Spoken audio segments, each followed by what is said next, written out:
Hello and welcome to the Lawful Remedy, episode 7. Can't believe it's 7. It's a live show with you, the audience, watching, and a wonderful panel waiting to answer your questions. They are known as the Clever Clogs because they're brainy and I'm not. Looking after the panel and the questions is Karen Dodd. Karen, are you there? I'm there, I'm here, hello. Hello, Karen. How have you been since last week? Yeah, I've been good. I've been very busy. I've been chatting to some of the clever cloths and I've been walking the talk with the council. So I've been taking some of the advice and doing the work. So I can't wait to hear what what I'm going to receive through the post in the next few weeks. Oh, that sounds very exciting. Mm, Or yeah, not, or yeah, worrying. I know. Well, I think that's the thing. We've got these amazing people that are coming together each week on your show, giving us this Yes. information, and the whole purpose behind it is so that it can encourage the public to walk the talk, to take the initiative, and be in their sovereignty. So I thought I've got to do it, haven't I? You definitely have. And just as an update then on my situation with the wretched enforcement agent, they keep sending me texts. I can't seem to block their numbers. I try, but it keeps coming up saying number is invalid. So I don't know how they managed to get round that on mobile phones, but they never arrive. So I'm very pleased about that. So it's just, never ending load of old hassle. But so far I've still got the van. Anyway, it's not about us. It's about you, the lovely audience, and of course our wonderful panel who's going to come to your aid. Just to remember, this is not legal advice, so don't take us to court over anything you hear. Remember to do your own due diligence and, think about the things that come forward, of course, because that's what we're here for. It's purely entertainment, as they say. Karen, Yeah. who have we got on our lovely panel tonight? Tonight, Richard, we have three lovely guests. So we've got a female joining us, the lovely Donna Lee, if she wants to say hello. Hi, Donna Lee, and just give us a little bit about your background. Are you there, love? I think she's disappeared. She's fallen off the panel at the Going to moment. So make a cup hopefully, of tea. Not, we'll come back to Donna Lee then. So then yes. we've got a new chap who's joined the Clever Clubs called David. Yeah, I'll call him David. He's going to introduce himself again. He's from spls.pro and he wants to actually have a few words about what he's been doing and where he's at. So, hello, David. Are you there? Are you there, love? I am indeed. Oh, good. Yes. Yes, thank you. Yes, thank you for that. Jeremita is the family name. It's hard to say. David, son of Jeremita, man like Dave. Two Daves on the show. I prefer David, to be fair. I don't want my name to be circumcised. So my mum called me David, and that is what I answer to. But yeah, it's all good. Thank you for having me. It's nice to have somebody whose name hasn't been circumcised. I've not heard it quite put like that before. I saw Dave, allegedly Dave, who's on the panel as well, smiling at that, which is great fun. I love your background, David. Thank you. I think it's quite apt for the topic and where we're going. So at some point, I would like to spend 10 or so minutes introducing myself, a bit of background, what we do, where we've been, and some history. It should be a bit of entertainment and beneficial for everybody. I've been in the game 10 years. We teach now about equity and the propositions of equity along with trust law. And we use the King James Bible version 1611 authorised to obtain lawful remedy for legal controversies or controversies surrounding the name. And I think it will be useful at some point once everybody's introduced themselves and for me to be able to field questions.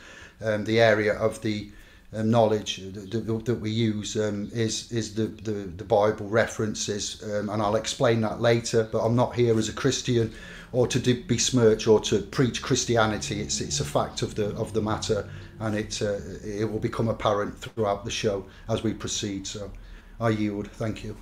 Brilliant stuff. And just bear in mind, of course, we're trying to get through as many questions as we can.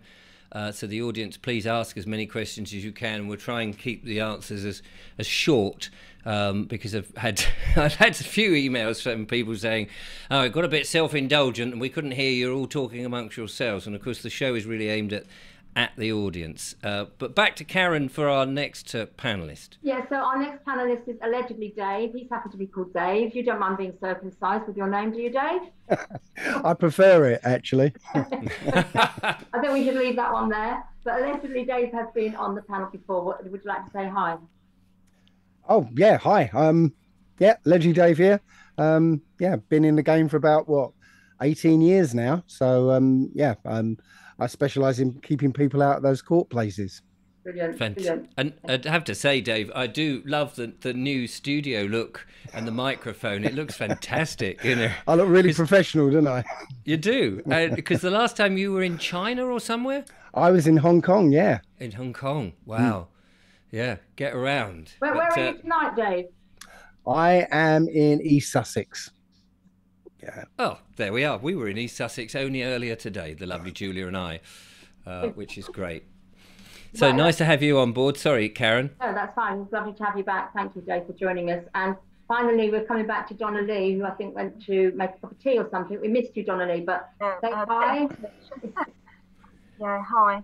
So, yeah, bit of a technical hitch. My laptop went off momentarily. No problem. You're there now. Do you just want to give us a little bit about yourself? Why you you're on the panel tonight?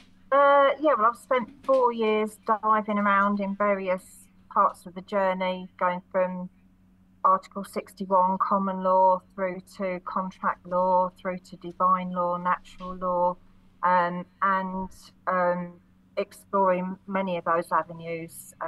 So that's where I sit, just with a broad range of mainly, I think, my part is mindset, because I think what we're finding is a lot of people want to be sovereign, but there's a mindset to being sovereign that people have to get to.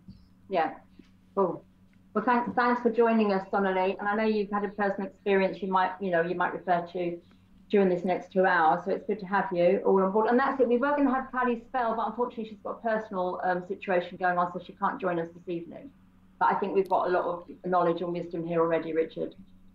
Absolutely. Well, in the background, scribbling on bits of paper, is the lovely Julia, who's also monitoring the questions, and she's already given me one. Thank you, Julia. So we're going to launch off with this one before if that's all right with everybody, just to get the thing underway. So this is from a lady called Lisa, and she says, can anyone advise on how to deal with CCJs, and how did each of the panels start their research, i.e., books, videos? In other words, what advice would you give to somebody who's getting into understanding what it is to be sovereign and the lawful situation?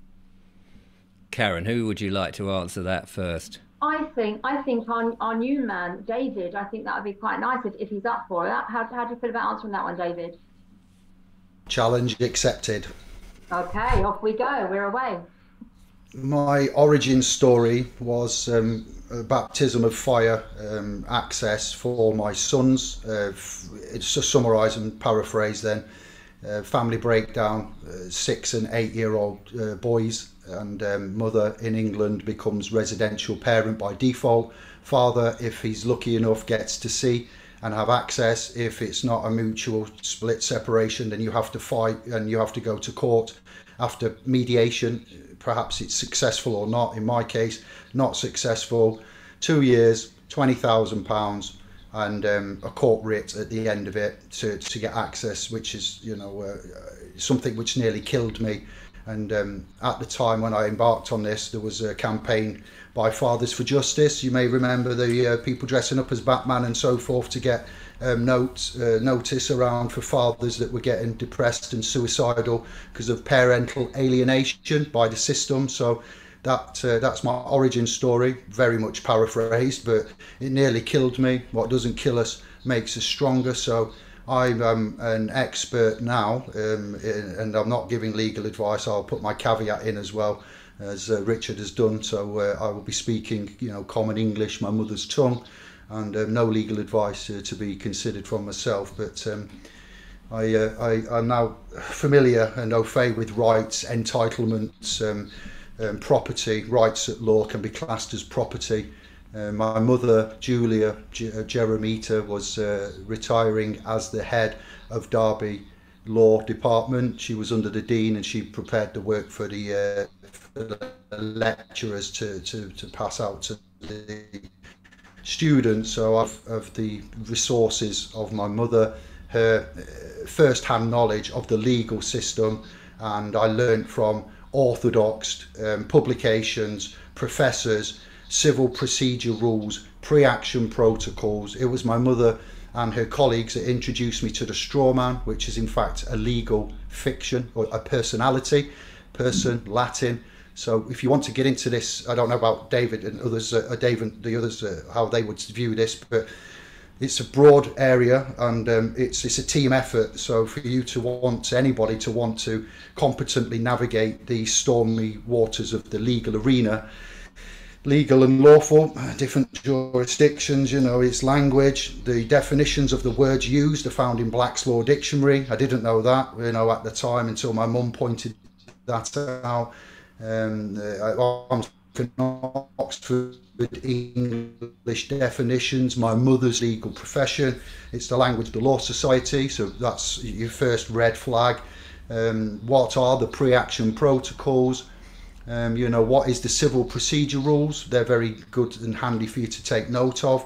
The maxims, the 10 maxims of commercial law, and the biblical precepts that accompany them, because they're very important to note. The inclusion of Latin. Latin is very powerful. It makes you stand out. It makes you look a little bit more like you know what you might be going on about. I was at the court with a solicitor, but often I was talking for myself, and I was in what is now known by myself as propria persona, in one's proper person. It's Latin, sui juris propria persona. And so, you know, I got privy to certain aspects of that. You can not use a solicitor, and you can, in certain instances, if you deem it beneficial, or perhaps you can't afford it, to defend and represent yourself, or present and do business yourself. Remember, there are civil issues and civil jurisdictions, and then there are criminal jurisdictions and issues, different authorities, jurisdictions of courts to be aware of. So sometimes it may be beneficial to go alone. Sometimes you may need to have some counsel or solicit attorneys, whatever country you're watching this show in. David, counsel, yeah. David, I'm going to stop you there. I don't want to put poor Lisa off with all that information that you've told her. That clearly there is a lot to learn. Part of her question was, can anyone deal with the CCJ? Should we give that to one of the other panelists? Who should we give that to? If you panelists, we can see you, so if you could put your hand up. Allegedly, Dave, there we go. CCJs. Right, as far as I'm concerned, it's once they've got the CCJ, that's difficult to get out of. What they've done is essentially built a house of cards. All through the process, they're building this house of cards, and the more you kind of go along with it, the more they're super gluing the cards together. Yeah, until once they've got to CCJ stage, it's now solid, right? But the trick is to actually stop it before you get there. So what will happen is a debt collector or a debt collection agency or a solicitor's firm, whatever, will file a claim at somewhere like Northampton. Yeah, that's it, Northampton County Court, which isn't really a court.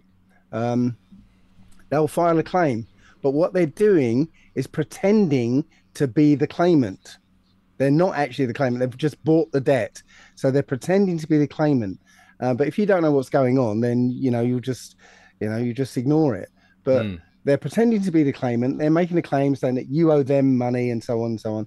And they will send you a claim form, right? That that you've got to send back to the court.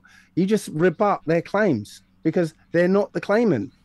We don't know who you are. Yeah. And it will go no further. Brilliant. Okay. There's another aspect to this. The lady's asked why, about the county court judgment. There is a question behind that, which is, why does having a county court judgment, what is it going to do to you in the future that's going to affect you? It will affect you if you go to get more credit And what we're learning is that because we are living in this debt-based society, maybe the best option is to put yourself in a position where you don't have to go and get credit anymore. So the county court judgment sitting over your head as a black mark is going to take away that fear of having it, because you're not going to go for credit anymore. That's another way of looking at it. Yes, I know. I certainly don't want to. I mean, I had county court judgments, and it took a while to get past them all. I mean, for me, the fear disappeared when it was all doing this, and I just made them an offer. And in the end, I said, look, all I can do is pay you £5 a month. And they said, no, that's not good enough. We'll take you to court. And then they went to court, and they said, right, okay, you've got to pay whatever the bill was. What can you pay? And I said, £5 a month. And they said, all right, okay, so it's £5 a month. And you just think, well, it's gone through this process, and eventually it got paid off. But that was before I was anything like aware. I've got some email questions, which I have promised my emailers that I would put in. And some of them tried to ask last week, and to be honest, it was my fault. Completely forgot to read them out. So here's one for any of the panels.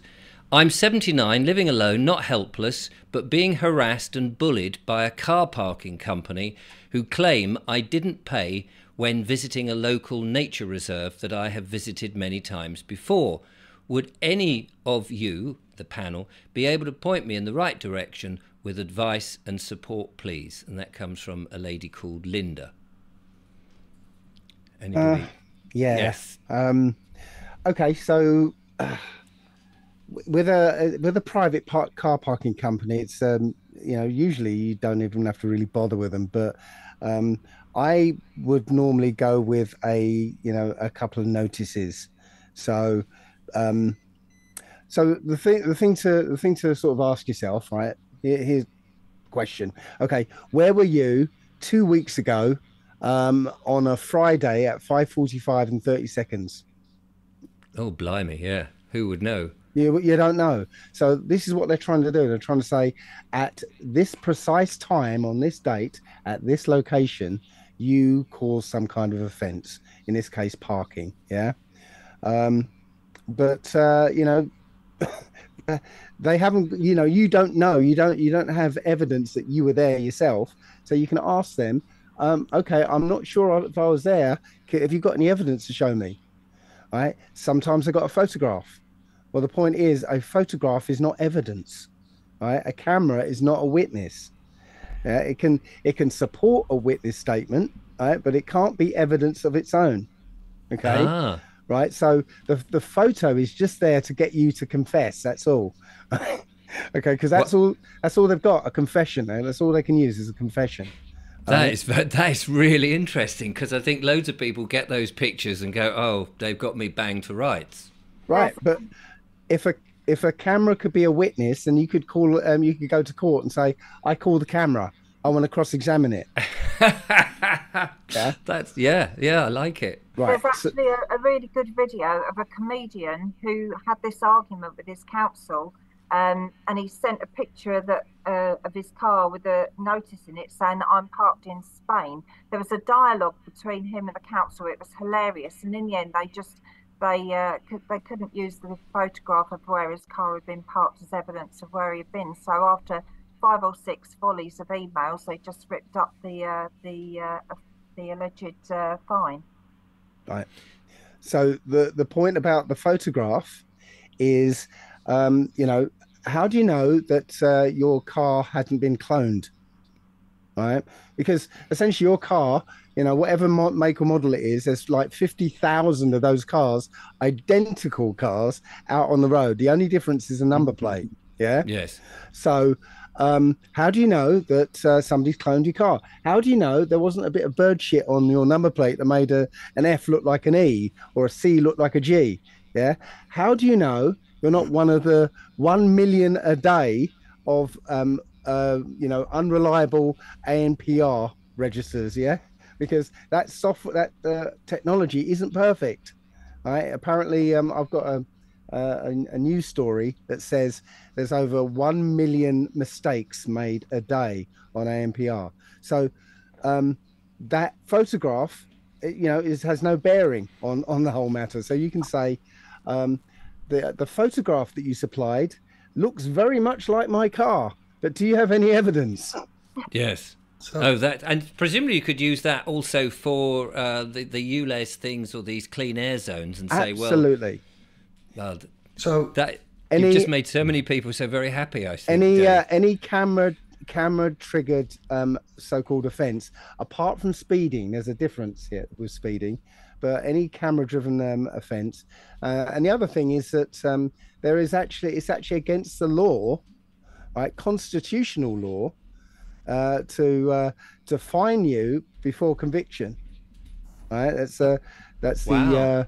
the Bill of Rights Act 1689, and it's also Magna Carta section Article 39, I think. I can't remember offhand. I think it's Article 39, but it's basically preventing anyone to be fined or dispossessed or punished in any way before conviction, because in this country you are innocent until proven guilty, so you can't punish an innocent person until they're proven guilty. So the councils and these companies are getting around it because of people's ignorance. That is amazing. That's why we have you on the show, allegedly, Dave. Richard, if I may just add on to the back of what David said, and I'll be quick, but this is useful for now and for future. The burden of proof in English law, English common law of England and Wales, when we speak of law, not legislation, acts and statutes, the claimant is duly obligated to provide the material matter, the facts of the matter, the particulars of the claim. So the burden of proof lying upon the claimant. So what we can consider saying is, as David has correctly pointed out, we cannot be clear, we cannot be sure with a clear conscience of whom the driver was that day. So we require proofs of whom the claim is against, as David's pointed out very concisely there. So with a clear conscience, we can't remember, and and also, if your subscribers and the panel are aware or not aware, you need to be aware that you can either accept the controversy, you can deny the controversy, or there's a third option which keeps you with the thing called clean hands and in honour. So it stops and halts all fines, fees and forfeitures from being applied. So you don't have to admit it if you believe you was incorrect or there was a mistake or it was wrong. You don't have to argue it and add further controversy to the situation. You can conditionally accept it, or you can consider doing so, and you can say you require the proofs of, and that conditional acceptance puts the onus onto the claimant to provide the details and the particulars of the claim. And if they further do not provide you with the information and they fail, or you've got to set time periods for this, the ticking clock, and you may or may not want to introduce a schedule of fees. That's also something to consider. Time is money. And I'll leave it there. So there's some key words there for people to look at with regards to the practice directions, common law, and staying in honour, and choosing how to accept the claim and to possibly move forward with that. All right. Wow, some very powerful answers to that. Sorry, Dave. So the notices I was mentioning were these conditional acceptance notices. I've got something called the ULEZ and Traffic Offences Toolkit. And if anybody wants one, just give me a shout. Oh, brilliant. We'll do all the links and put that in the description at the end. Thanks, Dave. Karen? Yeah, I was just looking at mine, actually, because I've got one of those notices here. So that's a really useful one. Thank you very much for that. That was on tomorrow's to-do list. Now I know what to do. And interestingly, I thought it was from when I come to your studio, Richard, because we go over the hour and I park at Morrison's, but this is another one. I don't know where I've been for this one, so it's I'm collecting them. Right, we have a question here. So from Stan McDonald, he says, it has been stated that your power bills are prepaid, and I know people who have changed out the power meter. However, they have gotten charged for stealing electricity under the Electric Act. Any comments on that one? As long as they're willing to submit meter readings, they're not stealing electricity. Yeah, because don't put meter readings in. Don't do it. Who does the electricity belong to, or the gas, or the water? Who does it belong to? It belongs to all of us. It's it's part of our rights. That's part of the dominion that we were given when we got on this planet. you also might want to ask who are we stealing from? Yeah. Yeah. That's a good question. It is a good question. But what about the infrastructure? Because we can't just grasp air or water or electricity and put it into our television. So somebody has created a system. We paid for that. We paid for all of that infrastructure.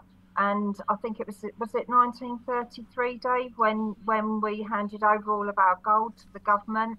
So everything that our ancestors, our grandparents had paid for in terms of the infrastructure, all of those things were paid for by the people and were owned by the people. They were nationalised and then they became privatised. And who benefited from that? So we've already paid for that infrastructure. And also, off the back of that, I'd like to add that when the corporation known as the United Kingdom PLC Limited, etc., goes bankrupt, so when bankruptcy happens in itself, who then becomes the creditors? Who owns the property? Where does the property go to? So you've got relevance with people. Some people getting confused about you sovereigns think you don't have to follow the law, you this, that, the other. But if we want to get to the nitty gritty, with regards to the utilities and the mineral and energy rights, when the bankruptcy happened in 1869 and then the latter period of the 20th century in the 1900s, various multiple bankruptcies of the corporation, the government, the removal of gold standards, pound notes used to be transferable for intrinsic value. There's no intrinsic value. Coins used to contain silver back in the day. All of that's changed. It's worthless now. Promises. Your word is your bond. So there is for those that are struggling to grasp this concept, we have got extensive knowledge and can prove regards to what Donnelly and David are saying regards to who owns what. And to close down, when we are going for our remedy, our equitable relief in the form of remedy for the from the state, which we're going to do later this year, the alleged TDA Treasury Direct and the equitable relief comes from the mineral and energy rights that the state have profited on and sold, and the corporations are allowed to trade with. So it's tangible, it's logical, and I'll leave it there. I've said enough for you. All right, Dave. I'll just say that okay, so National Grid are responsible for the utilities all the way up to the meter. Okay, and we pay through our taxes for National Grid, so we've already paid for that, right? So all the utilities are delivered to the door, right? The energy suppliers have only got essentially jurisdiction over the meter, and they charge. They're not a supplier; they're a credit broker.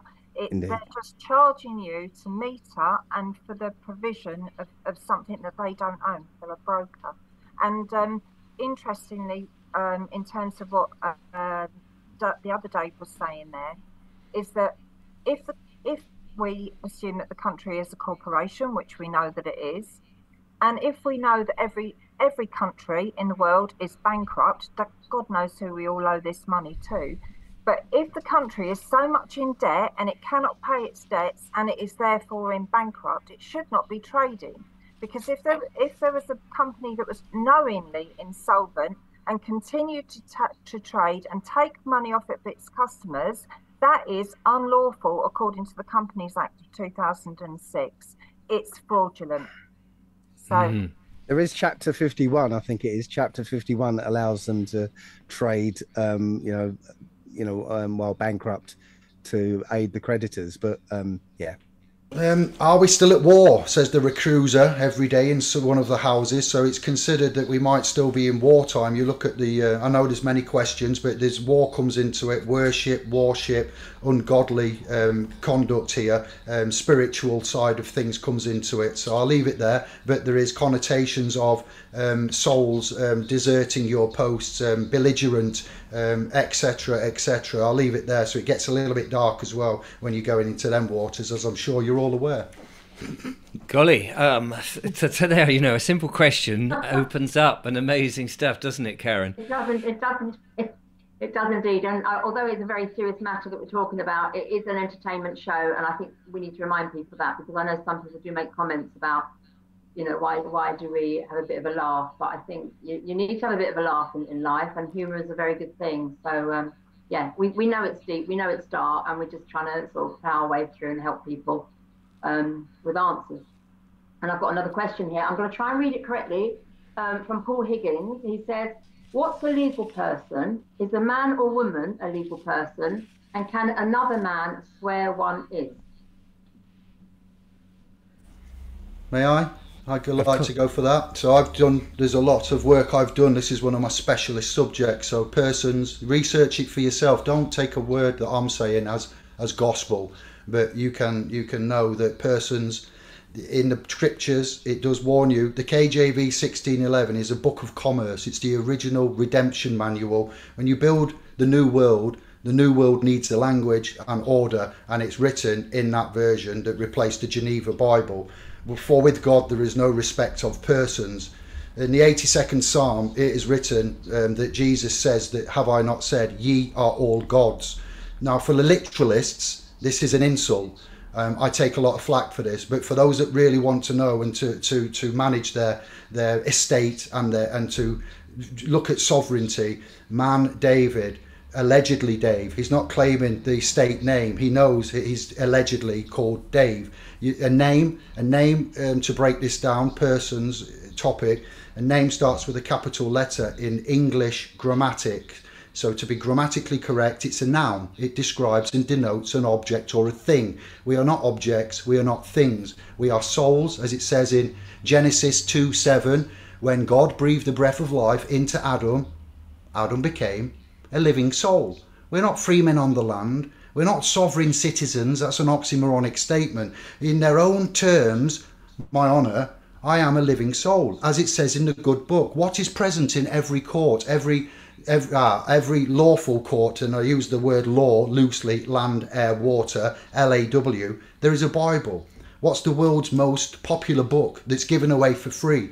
Hotels, courts, you find it everywhere. There's a reason for that. We've wandered, we've strayed from the path. And again, I'm not a Christian, to be fair. I'm a Tibetan Buddhist. So, I'm aware that there is a redemption manual and a pathway. We, as Graham Hancock says, we're a species with amnesia. So look at the types of persons. An artificial legal person. Companies can be persons. A person of significant interest on Companies House can be listed as another company.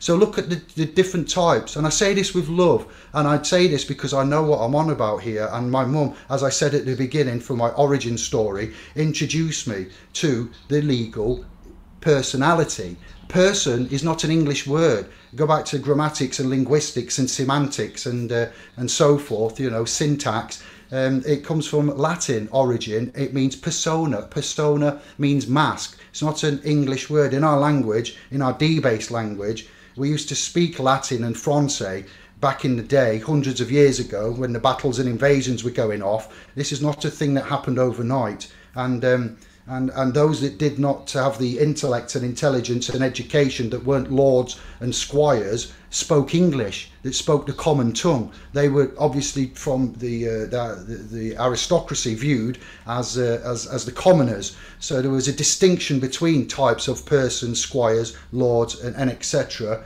The titles that you have, like Mr, is one of the lowest titles. I do not accept to be entitled with that title, and it's quite vital that you hear this, so lords, lordship, ambassadors, different types. So people that say you sovereigns don't think you don't have to follow the law. It is not a land-based law, is not traditionally viewed as being across blanketed the land. You can have diplomatic immunity. Look at Anne Secoulis, who ran over Harry Dunn, who then ran off to America after committing murder, manslaughter. Common law was breached. She got away with it. Why? Because she claimed as her person a diplomat, which is then not under the constraints of the common laws of England. But a Mr.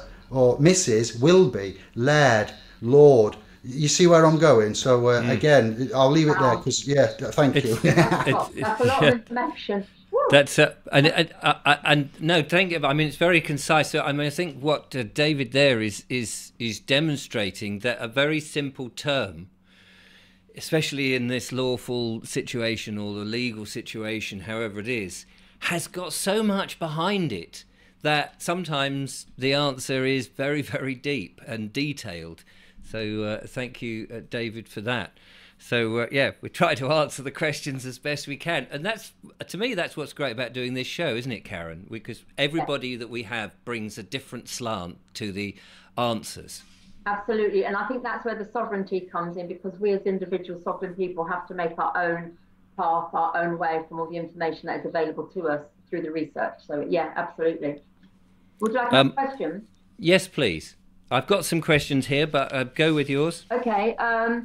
So Thomas Moran, because he's posted this a couple of times, he asked, could we not all take out credit cards, as we know it's our credit, and how to get rid, it's our credit and how to get rid of the debt. Then, with that currency, set up buying up land and setting up a new nation. Anybody? Strange question, but interesting. Dave. You're muted. I know. Yeah. Yes, you could do that. It's possible. In fact, that's one thing that somebody called Paul Yates actually espouses. He's got a book called "The Title is Unimportant," and his view is that we can release this credit and essentially give the credit to the homeless or people who really need it.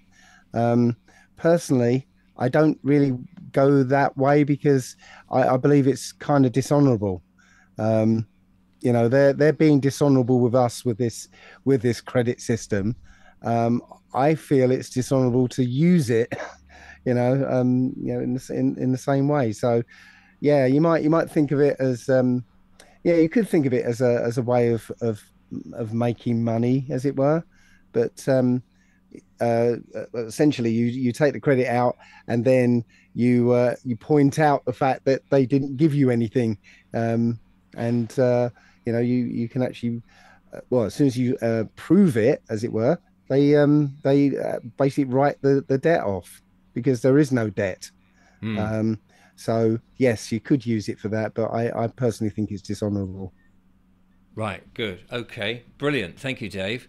I've got a question. This is one of the email ones that came in. It says, I'd like to know if it's possible to apply for a passport and at the same time keep one's inalienable rights intact. I've heard that you can write all rights reserved with your signature. Not sure how true that is or what else you would need to know or do.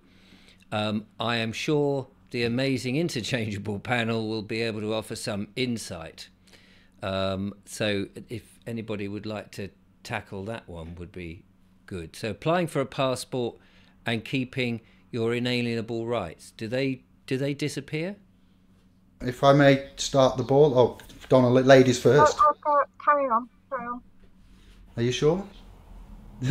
Well, yes. You can look at the difference between a signature, a sign of nature. Look how the word signature is spelt, and look at an autograph. Okay, when you see a celebrity, you don't ask them for their signature. You'd ask them for their autograph. What is the difference? The words in themselves: authority, from the author, the policy. So we look at the way that we would afford liability. How do you retain rights? I often put by David, so by lowercase, full colon, which is 2 dots, and then David, all lowercase. That is not a signature. That's just one way of doing it. You can write all rights reserved, all unalienable rights reserved, and do an autograph. So I explained earlier the differences with a name. Starting with a capital letter, it's a noun, denotes an object or a thing, and it's legally classified as such, and it's legal. If you want to do an autograph, they also require you to start with a capital letter with the autograph. Yes, but I always do the signature starts with the capital letter to be classified valid on a legal document as the signature. I always put the autograph and do it with the lowercase, and nobody ever questions that. UCC, because the United Kingdom is on the Securities Exchange, is an interesting thing to look at, but I wouldn't go into that for passports. And then lastly, your title denotes your status, standing and capacity. What do I mean by that? It's the status, standing and capacity. So a public legal person, the general public, when I speak of army and the macabre nature of military, ecclesiastical law and things like this with regards to souls, airplanes taking off, the captain must let them know. As we're talking passports, I've interviewed 2 pilots, and you can find this out for yourselves. Before a plane is allowed to take off with its manifest of passengers, the captain has to let them know how many souls are on board. In business, you have a sole trader. All right, so souls are mentioned, unfortunately, in this black world of Black's Law, black uniforms, black magic, and dark arts. This is the way. This is as real as it is. So yeah, signatures and autographs. Look into that. And then if you're in the private and you're a celebrity, an ambassador, a diplomat, perhaps monarchy. Not that we are, but how do you think they travel? As public or as private? Do they have different titles? Does their title and their status, standing and capacity, maybe instead of a public legal person, they are a private lawful man, and that denotes, their titles denote different access. But when I applied for my person's passport as a British citizen to close down, you've got the United Kingdom for the internet and shopping, you've got England football team to support England, and the Olympics now we're talking Team GB, Great Britain, UK, England. There's different jurisdictions, as well as on the landmass. London town has got its own jurisdiction, its own police, its own postcode. Very real again. So titles, jurisdiction, authority, public, private. What's useful for you to take away is names, nouns, the signature, and then the difference between the signature and the autograph. We note a liability, public liability, reverse liability, vicarious liability.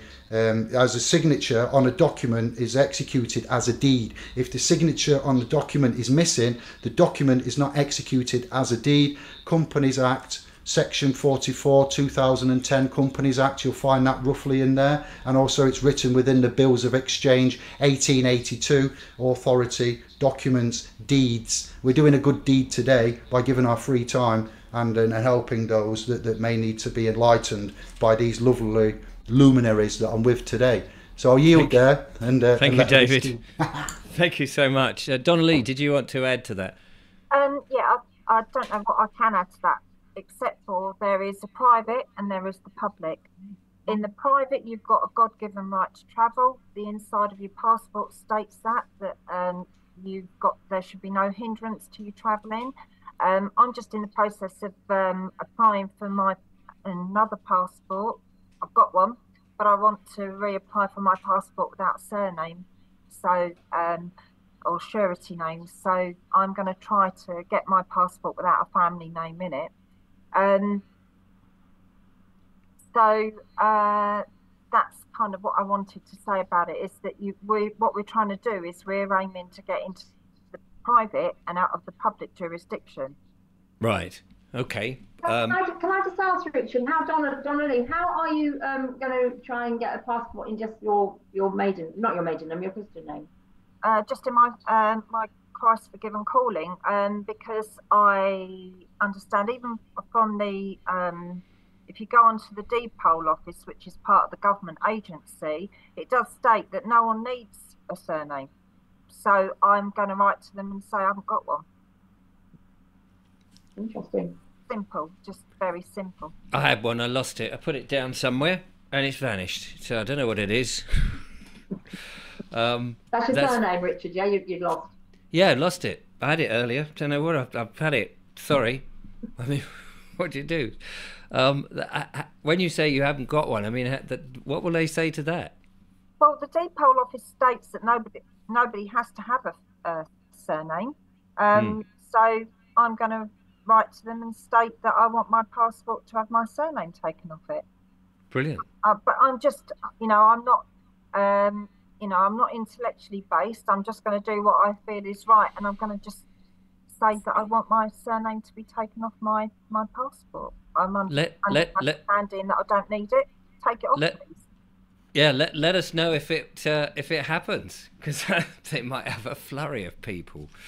I've got a question here from Ali Rigg from the chat, and I just apologise if you've written your question some time ago and we haven't answered it. The lovely Julia is scribbling, and Karen is obviously looking as well, and they are coming in. We will get to them as best we can. So this is Ali Rigg says, I bought a motorbike but haven't registered it.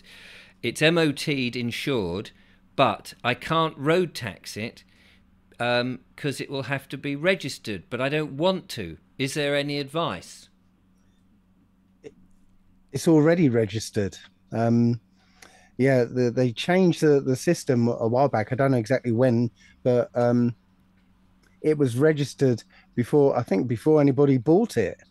So so now, you know, when you buy a new a car or a motorbike or something, you don't actually have to put your name in. The seller puts your name in, and you know, the registration, you know, it gets transferred to you.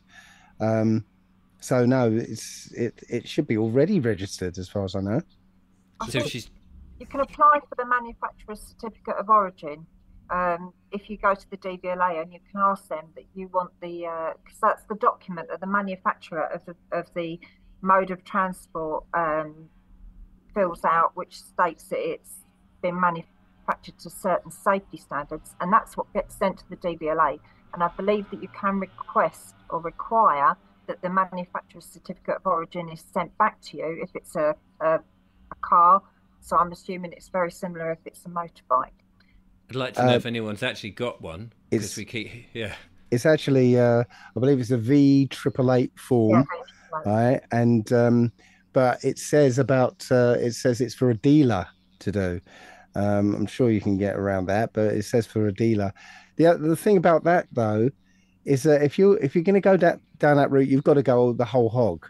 You've got to go down the whole deregistration thing, because even if you get the MCO, you still got their number plate on your car. So basically, or bike, you're saying that it is registered. It is a registered vehicle. So you have to go through the whole process of deregistration and send their number plate back to them. And you've got to be ready to face off against the police when they inevitably stop you. It's a long road, and it's quite a hard road, which I'm going to hopefully by the end of this year I'm going to start that process. But it is a long road, and it's not easy. Is it?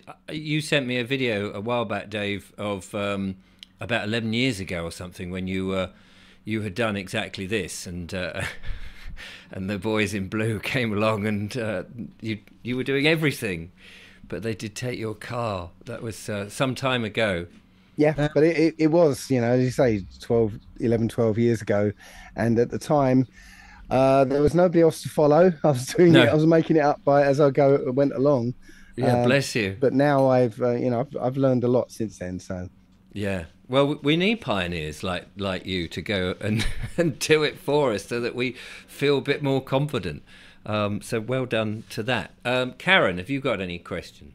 Yes, I have. Well, they're not mine, but we've got another one here from Pandora Chaser 2. Can CCJs not be written off via vulnerability status and the Equalities Act 2010? I heard of people clearing their so-called credit references via such, or via the DSAR or GDPR breaches.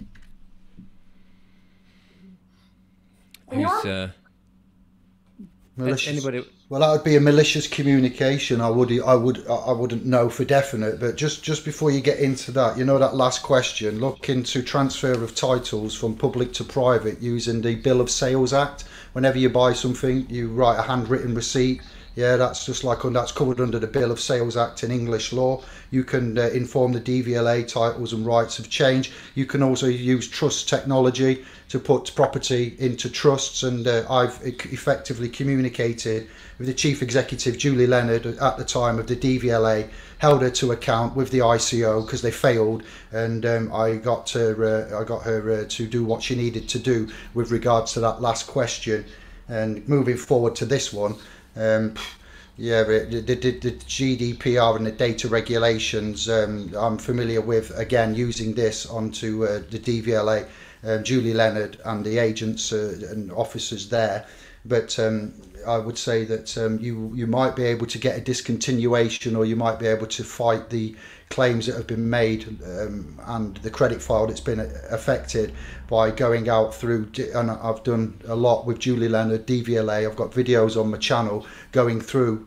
I'm not here to promote, I've got enough going off, but if people want to find out further detailed information on such things as data regulation, protection, enforcement, malicious communications and seeking remedy on that front, I've done a little bit with Julie, DVLA, the ICO, the Information Commissioner's Office, when they failed to recognise their rights, duties, responsibilities, and the regulatory ombudsman had to step in, hold them to account. I served a Section 10 of the 1998 Data Protection Act on them. They proved legitimate interest. The right to be forgotten comes into play, can be. I am allegedly on the autistic Asperger's spectrum, for those wondering what's going on and how it's coming out. That's the nature of my mental genetic alchemy that's going off. So I apologise if some people are like, what, too much information, I need to rewind it. Yeah, you know, that's just the way it is. David, don't have to say anything about that, because what you're doing is you are giving us lots of information, and some people it may go over their heads, but some people are joining the dots. So, all right, thank you. Yeah, Richard. No, absolutely. Yeah. Can I just say a big thanks to Question Everything, who's just sent in a super chat for £20, which I think is the first. So we'll be buying a pizza and sharing it round. Although actually, probably best not to eat pizzas, unless you've made it yourself, of course, out of wholesome ingredients. Because you have to be so careful these days what you say, otherwise people will be chasing you. Allegedly, Dave, I've got a question here. I'm dubious about asking these sort of personal questions, and this is from somebody called Neat One. But I think when people do put their heads above the parapet, we do have to sort of face them a bit. And I say, please don't shoot the messenger. This one says, did Dave travel to Hong Kong with a citizen passport? No, I didn't. Because at this point, there is no way of getting around the passport, because you're not fighting the government. You're fighting the bod at the desk who says, sorry, can't let you through without a passport.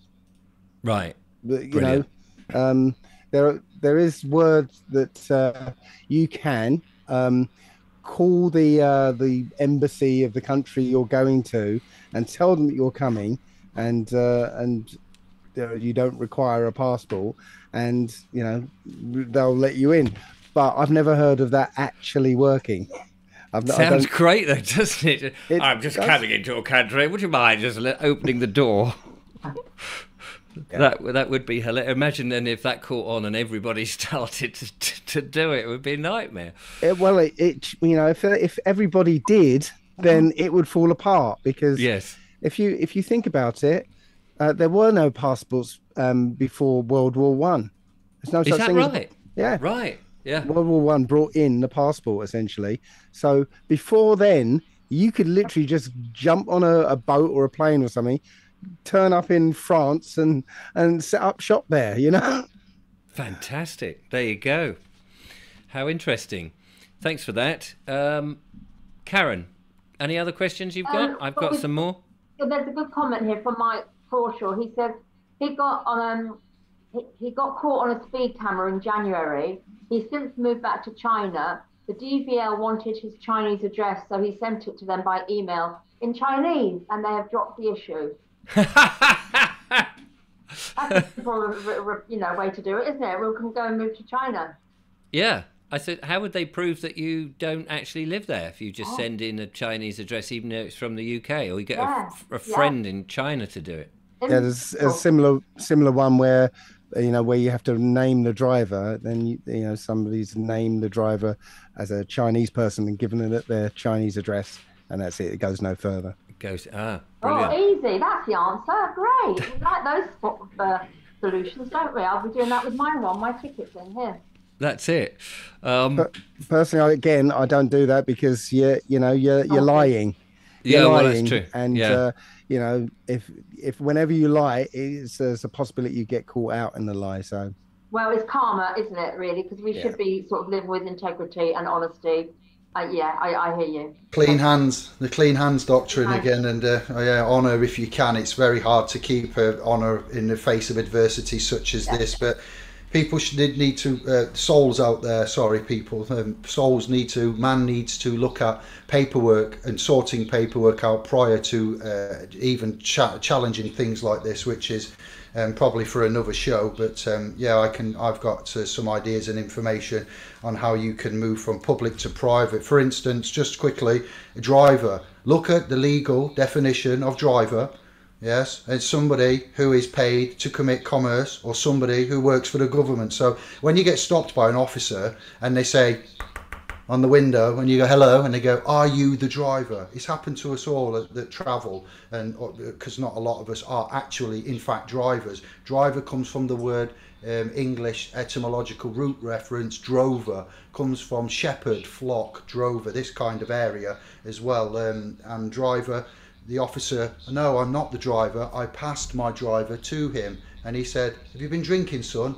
No, I haven't been drinking. Are you lawfully or legally trained? No, I'm not. Well then, leave me alone. That's my driver. Okay, you've asked me a question and I've answered you. It's obviously got a 50-50 answer. You didn't say, hey, Mr. Driver, I require your driving details. They ask you a question. You then have got the option to choose if you are the driver or if you're not the driver. So you can present your driver. So we implement the instrumentation, but ultimately that's just a workaround. You need to communicate with you need to consider to communicate with various levels of government and offices and agencies, as I said I did with Julie Leonard, the ICO and enforcement, and telling her she was having none of it. She even said, I don't have to give you a DSA, a subject access request for data, a SAR, and X, Y, and Z, and she was very obstreperous about it, and they don't like being told what's what. I even rang them and put the video, the call on my channel, where the geezer said, yes, we own the property. When I said, there's been a change of titles. You don't own the property. You are holding information as a company, and when you knowingly get told and informed that the information is wrong, the data regulations, back to the previous question about data and things, they stipulate that you must now change that data so it is correct. Otherwise it's classified as a crime, an offence, a criminal offence, should I say. So there's ways of doing it, but ultimately you need to get your house in order and before going into battle, let's put some armour on and then go for the fight. Let's not just go with the t-shirt and no weapons. David, with one thing is that whenever they're trying to enforce legislation upon you, whenever any of the agencies are going to try and enforce any kind of legislation on you, if they're going to try to do that, legislation, there's a whole broad range of legislation, not just the secondary legislation, our primary legislation, actually, so the Coronation Oath, the Bill of Rights, the Treason Act and the Act of Settlement, those four superior laws actually govern how governance works. And so if their authority, their delegated powers and authority that they're trying to exert on you, they can't ignore one set of rules to enforce a second set of rules. And their statutory powers and authority ends where my civil rights begins. So, we've all got unalienable rights that are expressed in the higher laws, such as Dave mentioned it earlier, the Bill of Rights. And so if they want to enforce law, they've got to enforce all of it. And that includes the civil rights of men and women who have got unalienable rights that they cannot take away, or they've got to prove that they've got the right to take those rights away. So that's really interesting there, Donald. I mean, so many interesting points. The one that you just said there, if they're going to instigate their laws or the legislation, they've got to do all of it, which means we can't pay the council tax because we're aiding and abetting the terrorism that is. Yes. We keep seeing that. So that's fascinating. And David, I've got to say, the word of the evening. I had to write it down because I wasn't 100% sure. Oh no. How do you say that again? Obstruculus. Obstruculus, cantankerous and obstruct. I told you it's part of my mental makeup, but go on then. Go on, Richard. I love it. Obstruculus. I've got to use that more frequently. All right, my man. So thank you for that. But look, everybody, I invite you to read the first page of your passport. Dave mentioned transport, port. When we talk of admiralty law, maritime law, common law, contract law, all these multifaceted dimensions and jurisdictions, admiralty and maritime, the sailors are given liberties when they come to shore and they are needing from the port to get inland on the road, so they have transportation. And the port pass, the passport that they have and that we use, that we talked about as well, if you read, and for those that don't have one to hand, this is an old one. It's still in date and it's referenced the Queen. Her Britannic Majesty's Secretary of State requests and requires in the name of Her Majesty all those whom it may concern to allow the bearer to pass freely without let or hindrance, and to afford the bearer such assistance and protection as may be necessary. So you are allowed to pass freely with a port pass. So perhaps just something that was put to me randomly, somebody said, instead of a driving licence, could we not show our British? And I'm like, I don't know, I wouldn't try that, but it's an interesting thought as we're on that. But the connotations between land, maritime, admiralty, you know, the sea-bearing laws and sailors, ports, passes. Interesting. Actually, we could, because you know it doesn't say anything about ports there. It doesn't say about countries or anything. It just tells the Queen's employees, the police, right, that they have to leave you alone. I like that. There you go. Then food for thought. It's just food for thought. It certainly is. This hasn't happened on this show so far, Karen. I don't know what we're going to do. Esoteric Knight of Malta has sent £22 and 22 pence to the show. We're obviously going to have some party. That's the little thing at the top of the screen. I see that. There was another one a minute ago, and I didn't know what it was. This is super things, is it? The super chat. These are the super chats that people can they can send donations. So I feel a bit bad. You know, I mean, it'll come into my account, but I'm making a note of any of those so that I can share it out somehow, because it's not happened before. That's lovely. Oh, that's very kind of them. If you were going to get a pizza, how are you going to share it between us? Because we're all over the place. Yes, well, obviously, I'll just sit here and eat it, and you can watch me. Toby, get it to charity. Get it to charity or something. I don't know, a community. No, the money, not the pizza. Not the pizza. But being autistic, my favourite food is pizza, because it's it's a round food that comes in a square box. It's cut into triangles. Quite Sheldon. Yeah, there you go. Julia loves that. Question here, trying to be serious. Bodian Human had a question for Dave. Ready, Dave? Ask Dave why speeding is different. Different from what? Obviously, it's pertaining to a previous question. Oh yeah, to the parking ones we were talking about. Yeah. Right. Well, okay. So it's different in respect of the Bill of Rights Act 1689. So as I said, you can't be punished if you're presumed innocent, but the police kind of sneakily get around that because they're not fining you. They're sending you a notice of intended prosecution. So saying, we're going to take you to court, but you can settle out of court for this much. I see. So they're not actually fining you. They're getting you to pony up the money to avoid going to court. And at the end, interesting article in the Telegraph recently about these single justice procedure notices and people being dragged into these closed doors magistrates court hearings, similar to what they do with the council tax, actually.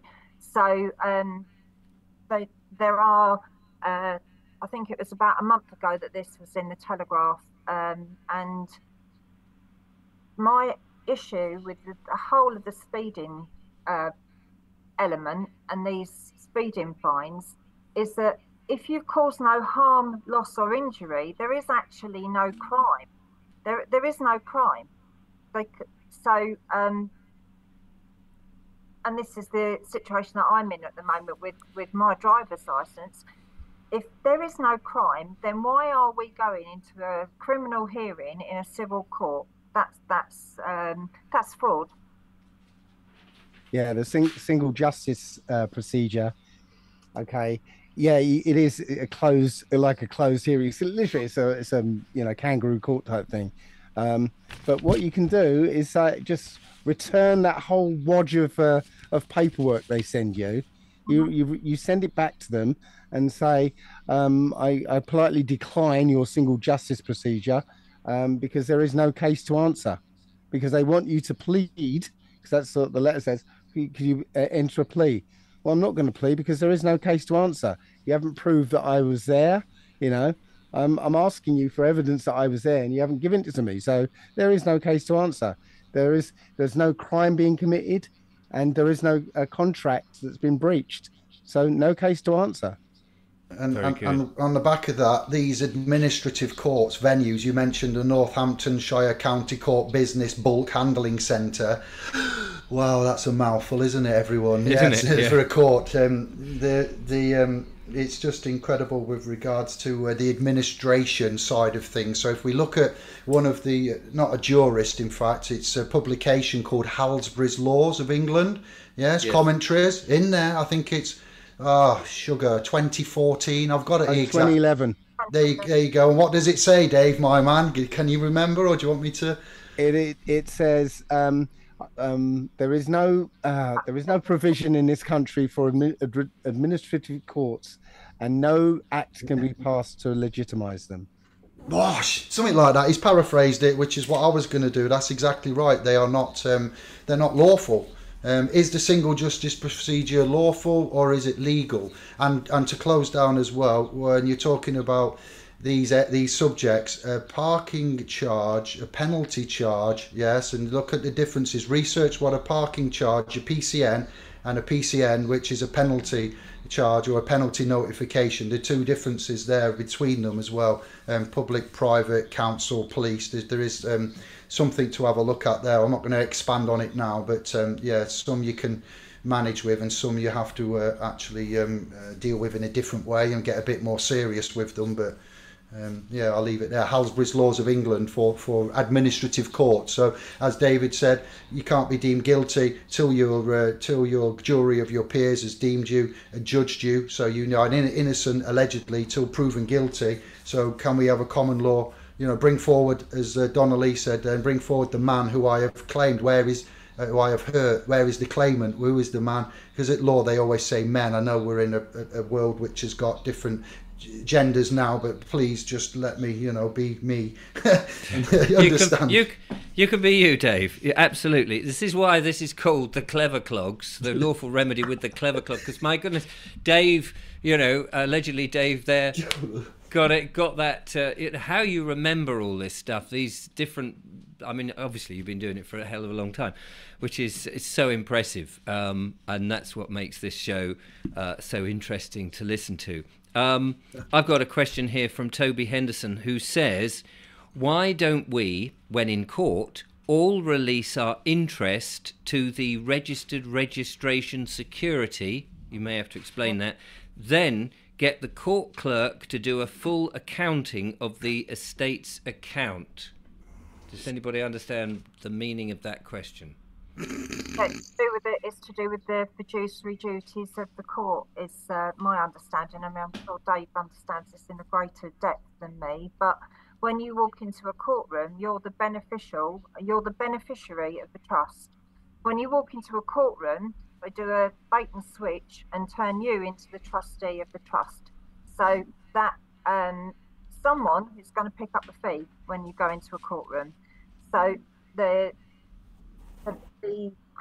prosecutor is the person who has the responsibility for the costs of that case, whilst you're the beneficiary of the trust. So what they do is they get you to accept the trusteeship, and they switch your position so that you then become responsible for all of the fees of the case. And they do that by, when you get to identify yourself, when they ask you what your name is, can you identify yourself? And you answer to, like for me, they'll say, are you Donnelly Andrews? Yes, I am. Okay, well, in which case then that's switched my position from being the beneficial person within that trust to being the person with fiduciary duties, because I've accepted responsibility for the name on the birth certificate, which is not me. That's not me.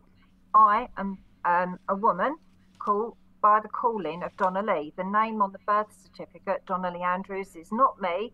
I didn't make that name. The Crown is the owner, creator of the document with that family name on it. So as soon as you identify yourself in a courtroom or to any authority as your first name and your surname, you are accepting the responsibilities of that name. You're taking on the fiduciary duties of that name. So in theory, you shouldn't then give that jurisdiction away? No. Or better still, you ask them to, because when you walk into let's just talk about a court situation, when you're in a contract, if it was a business contract, at the top of it, you'll normally get the definitions of like the company name and who's in, what the terms and conditions are in definition. So when you walk into a courtroom and they say, can you give your name? The first question is, well, can you define the word your, please? Which jurisdiction are we talking about here? Who is the your that you're discussing? Because you haven't given me a dictionary. I'm talking common English. You might be speaking legalese, which is a separate language to English. And in fact, we can illustrate that because there's a place in London called the British Legal Centre, which is somewhere where they take you to teach you how to speak legalese. They even recognise themselves that it's a separate language. So if they're going to speak this language and say, who are you, can you tell me your name? Or which your, please? Can you just confirm which your that you're talking to? Are you talking to you, Donnelly, or are you talking to the birth certificate? I need to know, because I need to know which jurisdiction you're operating out of. Right. Gosh, yes. It's so fascinating, isn't it? Karen, have you got a question? Well, yeah, there was one that was answered. So Amanda asked what is an ANPR, and then Pandora, Chaser 2, answered, which is really nice, saying it's the automatic number plate recognition. So I thought I'd just mention that in case other people wondered what the ANPR was. Yes. And then there is another question, which I've lost because the screen's gone up. So I don't know if you've got one at hand. Oh, here we go. No, Masbro. So the question, I left NHS 3 years ago. They failed to reimburse the owed annual leave, but paid me a monthly salary. They continue to send invoices for the salary and ignore my annual leave. What are my options? Does that make sense, that question? Yep. Yeah. The only thing I would say is, you've got a contract of employment. I would go and have a look at that. If they've breached that contract, then you've got a case against them. Bang on. That's exactly what I would say as well, Dave. Refer to that. Refer to the contract, isn't it? I think with employment law, it's one of the few areas where we still have got like a lot of common law in that, in those relationships. But in a previous life, when I was an HR manager, I put a caveat to this question, because the lady could pursue them for the unpaid leave, but there is a potential that eventually she's going to want to get a job somewhere else, and if she does and she makes waves for herself, yes. there's a possibility that the reference that she would rely on from that employer may not be quite so favourable. So sometimes you have to pick your battles. weigh up how much your annual leave is in terms of the overpayment of salary, and then consider, is this something, is it worth your while taking them into an employment tribunal, taking yourself through the stress of an employment tribunal just to receive, if it's, I don't know what your financial circumstances are, but you have to weigh up all the direct and the indirect costs of that. Grand. Thank you so much for that, everybody. We are at 7:15 as we do this. We've got 45 minutes left, and there's still quite a few questions coming in. Here's one from Belinda, who emailed in and said, Thames Water are texting me every other day, sending me emails once a week, as well as threatening letters. I have paid the utility bill for the last year and a quarter of this, and apart from their stalking and bullying attitude, I have not agreed to go on direct debit. I don't have any faith in the water as it has to be filtered. I want to stop payments until I get reassure from them that what is in the water. Is this one for your experts? Brilliant, Donnelly. In terms of the direct debit, no one can make you sign a direct debit. If they're saying you've got to sign a direct debit, the question is, prove to me that I've got to sign a direct debit. Remember that every arrangement that you have with everybody else in this world comes down to your consent. If you do not consent, they cannot make you do it. So I would go back to them and say, you're telling me I've got to sign a direct debit. Prove to me that I do. Right. Okay. So if you've and would that apply if you've got a direct debit and you've done it and you think, actually, do you know, I'm a bit fed up with these people? Yeah, cancel it. Right. Yeah. I did actually do that with the water company, and they sent me a little gyro thingy to say, well, you've got to pay it all in one go, and I did deal with it in a different way, but this isn't for me to say. Dave. Just a note on what to do, going forward. I've got, I guess, a letter from, I think it's Essex and Suffolk Water, where, surprisingly, they detail all the chemicals and things they add to the water. Blimey. And it's a bad list. Let's put it that way. It's a very bad list. It includes. There's a line in it that says hexafluorosilicic acid. I don't know if you know what that is. Do you know what it is? I don't. No. That's fluoride. That's what they call fluoride. Yes. It's hexafluorosilicic acid or hydrofluorosilicic acid. It's chemical waste, essentially. And it says requested by Public Health England, which means if Public Health England requested Essex and Suffolk Water to put that stuff in, then they're requesting all the water companies to put that stuff in. Yeah. So... they're talking about fluoridating water. They already are, right? Anyway.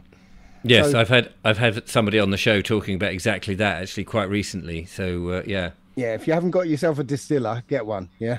Anyway, so there's a few nasty chemicals in there, including fluoride. So I basically send a notice to the company and say, I will happily pay your water charges, right, if you pay my post-delivery treatment charges, because there's all this stuff in the water.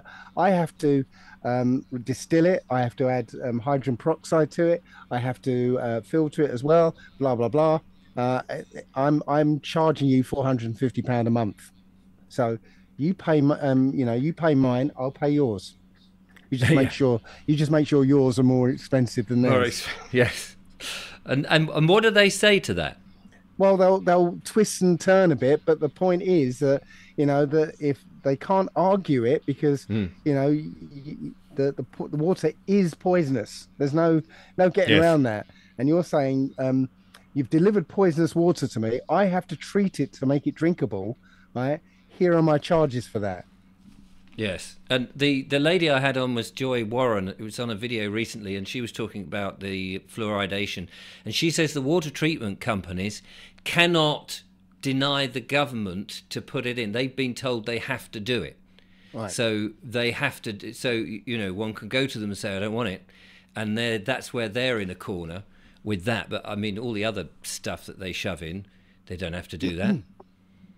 Well, there's a video on my channel called Tax and Utilities Clinic, and at the end of the utilities part, I show the notice that I send to the water company, and I show the the letters from the South Essex and whatever water company with the list of ingredients. Ah, right, brilliant. Well, we'll get the we'll put all the details on the your channel and stuff, so people can go and check that out. I'm just going to quickly do this one, if I may, Karen. I can't read Julia's writing. It might be Finky Stinkers, might be the name of the person, but thank you for this, or I should say man or woman, of course. I have 2 birth certificates, one in red and one in black. The latter has no signatures of my parents. I also have the QSIP of the one in red ink. Where do I secure the remedy?